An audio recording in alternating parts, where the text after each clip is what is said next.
Pemirsa, duel Real Madrid dan Bayern Munchen merupakan ulangan semifinal 2 musim lalu yang dimenangkan Munchen. Namun kala itu Munchen harus menempuh adu penalti sebelum sampai ke final. Nah, apakah Real Madrid bisa membalas dendam atau justru Munchen yang menambah kuat dominasinya atas Madrid? Kita akan menganalisis duel tersebut bersama pengamat sepak bola Pangeran Siahaan. Apa kabar, Pangeran? Baik, selamat malam. Ini duel Real Madrid Bayern Munchen, tim paling banyak juara melawan juara bertahan. Apakah ini final kebagian? Dibilang final kebagian nggak juga, karena 4 besar semifinalis di Champions League pada musim ini saya rasa adalah 4 tim terbaik di Eropa yang paling konsisten juga. Tapi kalau kita lihat memang pertemuan antara Real Madrid melawan Bayern Munchen ini pertemuan yang paling sering terjadi di Champions League. 15 kali sudah 15 kali, kedua tim ini bertemu. Dan Real Madrid saya rasa memiliki kesempatan yang lebih baik karena mereka bermain di kandang terlebih dahulu.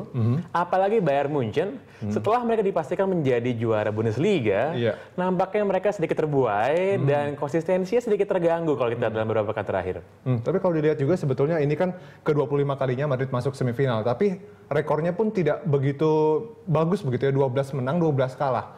Artinya tidak terlalu signifikan rekornya Madrid juga kalau masuk semifinal. Ya, kalau kita berbicara mengenai statistik, mengenai catatan historis, memang akan banyak pertanyaan di sana. Tapi dalam laga dua leg seperti ini, home dan away, apalagi mengingat bagaimana pada saat kompetisi sistem gugur seperti ini, maka form sebenarnya tidak terlalu berpengaruh. Bagaimana bisa mencetak gol terlebih dahulu, bagaimana bisa bertahan dengan baik, dan pada pertandingan dengan home dan away, yang paling berpengaruh adalah masalah away goal, gol tandang. Nah, Bayern Munchen sebagai tim yang bermain away terlebih dahulu, justru mereka akan mengejar gol. Satu gol, kalah 2-1 pun tidak mengapa, karena nanti mereka di kandang sendiri punya kelebihan karena mereka mencetak away goal. Nah, tapi kalau kita melihat bagaimana melajunya Real Madrid di bawah Carlo Ancelotti, yang gaya permainannya berbeda lah kalau kita bandingkan dengan Jose Mourinho yang lebih defensif. Ini akan menjadi sebuah clash, menjadi sebuah pertemuan yang sangat luar biasa antara kedua tim. Oke, Pangeran, coba kita lihat dulu. Ini adalah grafik head to head dari kedua tim ini. Iya, head to head 5 pertandingan terakhir, kita tahu bahwa pada 2012 saling mengalahkan, tapi kemudian adu penalti, Munchen yang menang, kemudian sebelumnya Munchen menang 2-1, kemudian Real Madrid menang 3-2, Real Madrid menang 1-0. Ini artinya sangat tipis skornya gitu dalam 5 pertandingan terakhir. Apa yang Anda lihat? Iya, kalau kita lihat memang secara historis kedua tim ini selalu menjadi staying power. Dua tim yang memang dari dulu sampai sekarang kekuatannya pasti di papan atas. Di Spanyol dan juga di Jerman. Namun kalau kita lihat sekarang juga Bayern Munchen sudah menjadi juara di Bundesliga, Real Madrid masih mengejar Atletico Madrid di peringkat pertama. Tapi kalau kita lihat trennya, sebenarnya Real Madrid lebih positif dibandingkan dengan Bayern. Tadi kita sudah menyinggung bagaimana Bayern yang agak sedikit mengendur setelah menjadi juara Liga. Real Madrid juga ada mimpi La Decima ini menjadi tim pertama yang meraih gelar. Sudah sebetulnya cukup lama ya. Sudah lama sekali. Dan pelatih pertama yang diharapkan memberikan mereka La Decima akan disanjung luar biasa, dan Carlo Ancelotti saya rasa ingin sekali menjadi sosok yang akan diagung-agungkan sepanjang masa oleh pada Madridista. Tapi cerita bertemunya dua tim ini, bagi Real Madrid sendiri kan Munchen ini merupakan momok yang luar biasa menakutkan. Bahkan ada julukan La Bestia Negra ya. Beast yang sangat menakutkan begitu. Artinya memang sebetulnya mungkin Madrid setiap kali bertemu Munchen ada perasaan takut. Apalagi sekarang yang menjadi pelatih dari Bayern Munchen adalah Pep Guardiola. Ini sosok yang menjadikan Madrid sebagai bulan-bulanan semasa ia menjadi pelatih di tim Katalan tersebut. Dan kalau kita lihat beberapa pekan yang lalu saat Carlo Ancelotti ditanya oleh wartawan bagaimana persiapan Anda melawan Bayern nanti, dia menjawab, iya saya rasa Barcelona adalah tim yang hebat. Nah, itu menunjukkan bagaimana Ancelotti sendiri masih menganggap bahwa Pep Guardiola masih memegang Barcelona. Ini memang tidak bisa dilepaskan memang warna Katalan dari Pep Guardiola. Bahkan banyak yang bilang juga sebetulnya Munchen bermain agak-agak seperti Barcelona. Begitu. Iya, kalau kita lihat memang Bayern Munchen tahun lalu, Bayern Munchen Jupp Heynckes, saya rasa memainkan sepak bola yang sangat-sangat menawan, sangat-sangat menyerang. Dan sekarang Pep Guardiola memasukkan unsur tiki-takanya yang lebih kompleks sebenarnya. Kita lihat contoh misalnya, Philipp Lahm seorang bek kanan dijadikan gelandang bertahan sekarang oleh Pep. Javi Martinez seorang gelandang bertahan dijadikan bek tengah. Ini menunjukkan bagaimana Pep memang gemar sekali melakukan perubahan posisi seperti ini. Tapi kalau dilihat juga sebetulnya yang menarik pernyataan dari Ancelotti adalah ya mungkin Madrid memang bermasalah setiap bertemu Munchen, tapi tidak dengan saya. Artinya rekornya Ancelotti melawan Pep ataupun melawan Barcelona dan lawan Madrid, lawan Munchen begitu, tidak ada masalah begitu. Iya, dan kalau kita lihat juga strategi dari Carlo Ancelotti ini, ia adalah pelatih yang sangat-sangat ofensif sebenarnya. Kita lihat bagaimana waktu Copa del Rey kemarin menang lawan Barcelona, Tidak ada Ronaldo, tapi Gareth Bale bisa menjadi pahlawan bagi Madrid. Yang menjadi pertanyaan adalah nanti apakah Ronaldo akan dimainkan sebagai starter atau tidak, dan apakah Gareth Bale cukup fit untuk bisa bermain. Terakhir flu ya? Terakhir kena flu Gareth Bale. Ini masih menunggu kabar terakhir apakah masuk starting lineup atau enggak. Oke, kita coba lihat. Ini adalah grafik 5 laga terakhir dari Real Madrid. Ya, menang 4 kali dan hanya sekali kalah, tapi kalahnya terakhir itu melawan Dortmund di Liga Champions. Setelah sebelumnya sudah menang 3-0 dulu ya? Ya, artinya tadinya pertandingan terakhir Madrid di Liga Champions adalah kekalahan lawan Dortmund. Bagaimana Anda melihat ini? Iya, kalau kita lihat itu sebenarnya Dortmund punya banyak sekali peluang yang tidak bisa dimaksimalkan oleh Henrik Mkhitaryan waktu itu. Ini menunjukkan bagaimana memang ada lubang untuk bisa dimanfaatkan di lini belakang dari Madrid. Dan inilah yang sebenarnya juga menjadi masalah yang sama sebenarnya dari Bayern Munchen. Lini belakang juga kita lihat waktu perempat final melawan Man United, tim sebenarnya sedang terseok-seok di liga. Tapi beberapa kali Danny Welbeck bisa terlepas, Wayne Rooney bisa terlepas. Memang masing-masing tim sekarang masalah adalah siapakah yang bisa mengkreasikan serangan yang lebih ampuh dibandingkan dengan lawannya. Saya rasa keduanya dari sisi pertahanan sama-sama saja sih.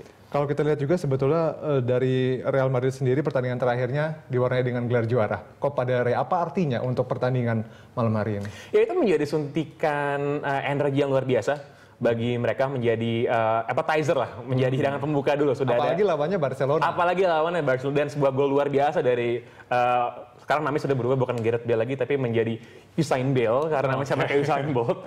Mirip dengan Usain Bolt. Iya, lari sangat cepat sekali. Nah, ini sebenarnya menunjukkan bagaimana rasa haus gelar itu selalu ada di Real Madrid. Ini bagaimana tim yang musim lalu mereka gagal menjadi juara, namun sekarang mereka menunjukkan bahwa oke, sekarang sudah saatnya bagi Madrid, tim terbesar di Eropa, untuk meraih gelar ke-10-nya, dan Bayern Munchen akan menjadi lawan yang sebenarnya akan bisa mereka taklukkan juga sih, paling tidak di leg pertama ini. Oke, coba kalau kita lihat begitu 5 laga terakhir daripada Bayern Munchen. Nah, ini memang lebih buruk ya dibanding Real Madrid, 3 kali menang dan 2 kali kalah. Mungkin tadi seperti yang kita tahu, Bayern Munchen sudah menjadi juara cukup cepat, akhirnya tidak terlalu fokus, 2 kali kalah lawan Dortmund dan juga lawan satu tim lagi ya, kalah ya. Ya, kita lihat bagaimana Munchen bisa kalah dari tim kecil seperti Augsburg di sana. Nggak kalah 3-0 di kandang sendiri dari Dortmund. Ini yang menjadi permasalahan juga di media-media Jerman, bagaimana Pep Guardiola seringkali dicap overthinking, terlalu banyak berpikir. Seharusnya bisa lebih simple, seharusnya bisa lebih taktis, tapi kadang-kadang ia memilih untuk melakukan gayanya Pep. Gayanya Pep memang lebih kompleks lah kalau kita lihat. Detail begitu ya? Sangat-sangat detail sekali. Apa yang disebut oleh para pelatih sepak bola sebagai mikrotaktik. Jadi bukan lagi secara major, tapi secara mikro, pemain mana berdiri di mana, menyerang lewat mana, itu sangat-sangat detail memang. Pep ini memang pelatih yang sangat-sangat memperhatikan hal kecil seperti itu, bisa berfungsi dengan baik, tapi kadang-kadang juga bisa backfire, bisa menjadi serangan balik bagi diri sendiri. Nah, kalau kita lihat juga bicara soal kebugaran, Real Madrid tidak bermain di akhir pekan kemarin, sementara Munchen bermain melawan Eintracht Braunschweig ya.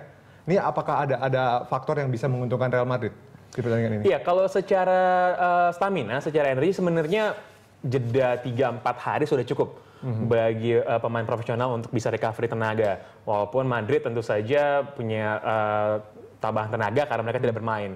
Saya rasa masalah cedera sebenarnya yang lebih berpengaruh bagi kedua tim. Seperti tadi sudah kita sebutkan, Ronaldo dan Gareth Bale masih tanda tanya. Sementara bagi Bayern Munchen adalah bagaimana beberapa pemain mereka juga tidak bisa bermain nampaknya.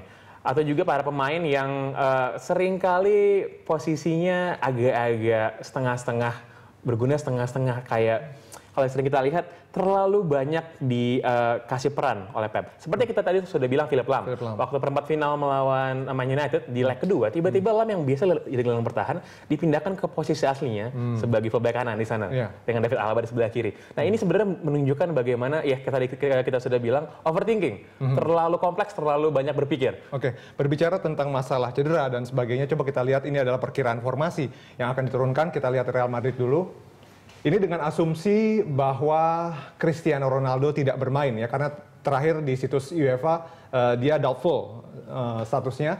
Bale di kiri, kemudian Di Maria di kanan, Benzema, kemudian posisi Di Maria yang biasa di tengah dipasang oleh Isco. Bagaimana melihat? Iya, Angel Di Maria ini adalah seorang pemain yang seringkali dilupakan oleh banyak orang karena lebih terpaku pada Ronaldo atau pada Bale. Tapi ketika kita musim ini, Di Maria begitu luar biasa. Saya rasa pemain yang paling banyak yang paling improve, yang paling berkembang musim ini adalah Angel Di Maria, bagaimana energinya di sisi sayap untuk bisa melakukan penetrasi, juga melakukan tusukan-tusukan ke dalam, cutting inside. Ini adalah sebuah alternatif serangan jika Ronaldo seandainya buntu atau jika Ronaldo tidak bermain. Ini saya rasa pemain yang tadinya hampir dijual juga bersama dengan Mesut Ozil. Akhirnya dipertahankan dan saya rasa kesabaran dari Madrid terbayar dengan sangat-sangat baik di sana. Tapi jika tanpa Ronaldo, apakah ini merupakan mimpi buruk buat Madrid? Mengingat dia adalah pencetak gol terbanyak, 14 gol sudah. Saya rasa tim yang bermain tanpa Ronaldo akan mengalami sedikit kekurangan memang. Sedikit kekurangan tenaga, kekurangan kekuatan. Namun saya rasa Los Galacticos, Real Madrid, pemain bintangnya sangat-sangat melimpah. Saya rasa Bale, jika ia bisa bermain, sudah menunjukkan pada Copa del Rey bahwa bisa diberikan tanggung jawab juga. Masih ada Angel Di Maria, masih ada Isco. Saya rasa Madrid tidak akan kekurangan pemain bintang di sana. Oke, kita coba untuk analisis juga formasi daripada Bayern Munchen, 4-2-3-1. Nah, ini juga ada asumsi bahwa Manuel Neuer tidak bermain. Ada kiper kedua, kemudian Tom Stark juga cedera, artinya ada Lucas Rador, pemain berusia 20 tahun. Apakah kiper seperti ini untuk laga sebesar ini bisa menghadapi tekanan? Iya, ini akan menjadi sebuah beban yang sangat berat bagi kiper yang masih masih hijau untuk bisa bermain di stadion sebesar Santiago Bernabeu dalam semifinal Champions League. Saya rasa Pep Guardiola akan menunggu hingga menit terakhir apakah Manuel Neuer bisa diturunkan atau tidak. Dan kalau kita lihat juga taktik dari Pep di sini dengan Toni Kroos dan Schweinsteiger. Ini kalau kita lihat juga apakah nanti Pep akan menurunkan seorang striker murni, Mario Mandzukic, atau seperti waktu perempat final yang pertama melawan Man United, Mario Götze sebagai seorang false nine. Inilah Pep sangat suka tebak kira-kira apa yang lebih baik yang mana?